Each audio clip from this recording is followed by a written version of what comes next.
Hola, ¿qué tal? ¿Cómo les va? En este video continúo la serie sobre la fenomenología del espíritu de Hegel en la sección que hemos llamado la autoconciencia, es decir, la sección B. Anteriormente habíamos planteado el problema de la vida, luego la dialéctica del señor y la servidumbre, o amo y esclavo, como se lo conoce más popularmente. Y a continuación quiero hablar de la sección siguiente, que trata del estoicismo, el escepticismo y la conciencia desventurada. En este video vamos a hablar solamente de los dos primeros, porque se vuelve particularmente engorroso y largo, así que este video va a ser relativamente corto. Bien, habíamos dicho que la vida era esa suerte de infinitud, donde las partes no están claramente definidas unas con otras y existen de algún modo interconectadas. Esta interconexión es lo que conduce a que el amo y el siervo se constituyan como unidades polarizadas de una misma naturaleza que no tiene una finitud, sino que están interrelacionadas a partir de la lucha mental por el reconocimiento, donde se juega la vida, donde uno arriesga la vida, el otro siente el temor lo atraviesa completamente y deviene una cosa, deviene parte de la causalidad, pero luego encuentra su afirmación en el mundo a partir de la Bildung, a partir del trabajo, y el amo queda sometido al goce y a la inesencialidad. En el siguiente capítulo llegamos a la parte del estoicismo. Lo que dice Hegel es que en esta etapa la conciencia deviene consciente del pensamiento. Es decir, la conciencia consiste en ya no en trabajar la cosa o ya no apetecerla, sino en pensarla. Y de lo que se trata es de la unidad del pensamiento consigo mismo. Este estoicismo consiste en la unidad del pensamiento de aquel que piensa. Entonces, ya no hay un señor en sí y ya no hay una conciencia de servidumbre, sino que hay un sujeto que piensa la cosa tal como es. Es decir, aparecería aquí como una especie de, bueno, de alejamiento de las cosas. Ya, en términos así de la sección de la conciencia anterior, la sección A, ya no se trata de arrojarse al mundo de las cosas e intentar captarlas, sino se trata de una especie de respiración, de retracción hacia uno mismo y hacia la propia subjetividad. Se trata de lo que podríamos llamar una suerte de epogé, de suspender el juicio, de suspender el apetito, de suspender el deseo y limitarnos al propio pensamiento, a recluirnos en nuestro propio pensamiento. Sería lo que se llamaría una especie de concepción oriental, en el sentido de suprimir el deseo para que exista solamente mi conciencia libre, meditativa. En el pensamiento, cito, yo soy libre porque no soy en otro, ya no estoy en la cosa, ya no es la cosa lo que me determina, sino que yo soy libre, no estoy en otro, sino que permanezco sencillamente en mí mismo. Y el objeto, que es para mí la esencia, es en unidad indivisa, mi ser para mí, y mi movimiento en conceptos es un movimiento en mí mismo. Es decir, las cosas ya no existen en sí mismas como esencialidad, sino que existen para mí. Yo las pienso.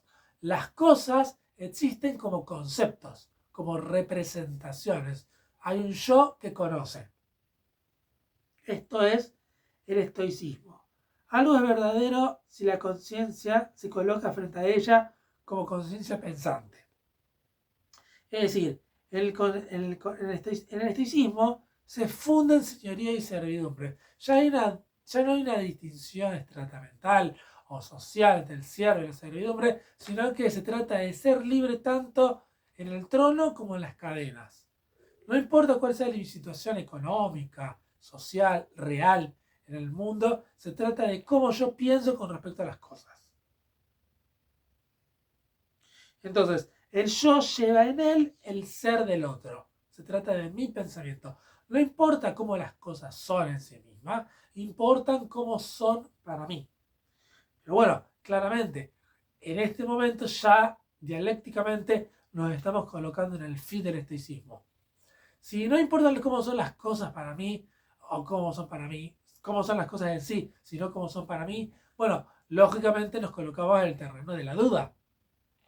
Mi pretensión de conocimiento va a querer no limitarse a lo que las cosas son para mí, sino que va a intentar querer saber cómo son las cosas en sí mismas.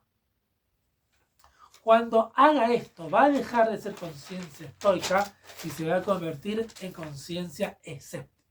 La conciencia escéptica es la conciencia de que no interesa cómo son las cosas, interesan cómo son para mí. Mantiene esto con el estoicismo, pero ahora ya es más consciente. Ahora ya sabe que no puede limitarse a la unidad del pensamiento consigo mismo, sino que necesita tener certeza de que no es importante cómo son las cosas.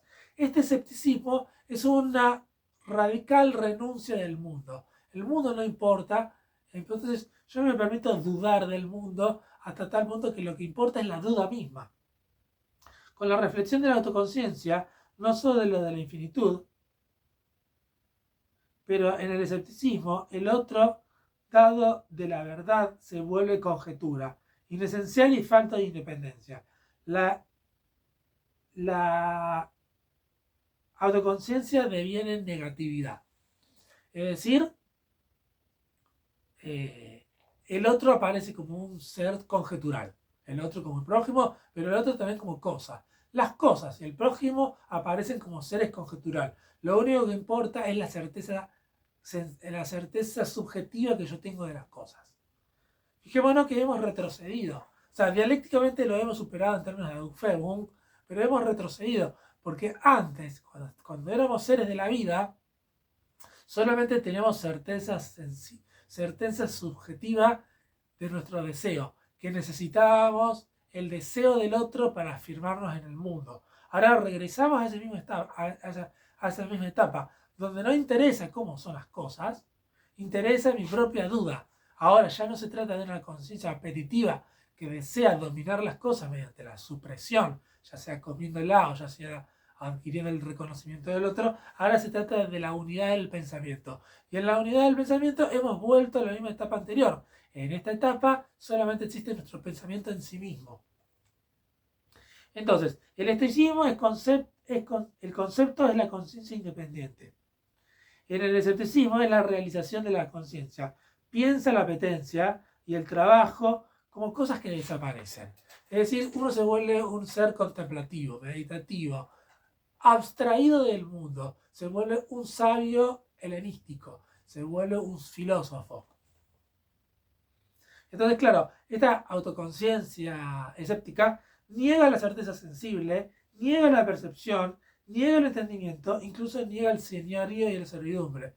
Aparecen como cosas que se desvanecen frente a esa suerte de vanidad que hay en el pensamiento, que no necesita tener las cosas o dominarlas, sino que necesita solamente pensarlas. Y cuando lo hace, llega a la taraxia, llega a la imperturbabilidad del ánimo. Pero aquí acontecen dos cosas paralelas y paradójicas. A. Reconoce la libertad como elevada sobre la confusión y el carácter contingente de lo externo. La autoconciencia es libre en su propio pensamiento. Solamente necesita pensamiento para ser libre. Pero al mismo tiempo retorna a lo no esencial y no entiendo lo que dice acá. Y bueno, retorna a lo no esencial. Retorna a lo no esencial y se vuelve una conciencia escindida. Porque sabe que posiblemente existe algo verdadero, pero se limita a su propio pensamiento que no necesita de lo verdadero. Esta doble distinción entre el querer conocer lo verdadero y el reprimirse y no querer saberlo es lo que nos va a conducir a la próxima estación, que es la estación de la autoconciencia como conciencia desventurada. En la autoconciencia desventurada, esta dualidad de solo necesito mi pensamiento y no pero al mismo tiempo lo otro existe de algún modo objetivo y real, va a ser internalizado por el sujeto y el sujeto va a tener que convivir con estas dos tendencias en sí mismo. Bueno, eso es todo el video de hoy, fue bastante corto. Espero que les haya gustado. Les agradecería mucho si dan like al video si es que les gustó. Eso ayuda mucho al algoritmo. Y si se pueden suscribir para más contenido, estaría más que encantado en seguir produciendo videos para ustedes. Saludos.